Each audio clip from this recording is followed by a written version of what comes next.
Hey guys, welcome back to the channel, and today Microsoft released its another Windows 11 build for the dev channel, and with this build, the build version changes to 22,543.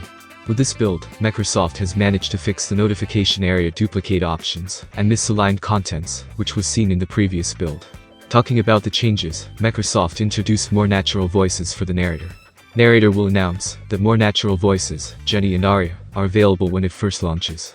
Select Install Now on the announcement window to go to Narrator settings to add the new voices. From there you can select Add button under the Add Natural Voices section. Microsoft has finally updated the Midi controls, which appear on the lock screen when playing music in a supported app.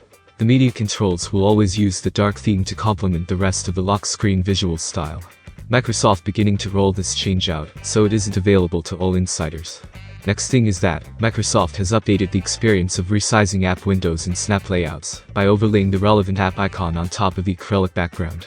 Now with this build, the input switcher improvements announced with build 22,518, including updated design with an acrylic background, is now available to all insiders in the dev channel. Using the Win+Alt+K keyboard shortcut, you can now mute your call, and it will now show a confirmation flyout.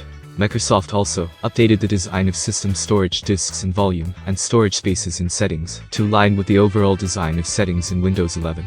Certain options for the drive, volume, and space, like properties, are also now directly available inline on these pages as buttons.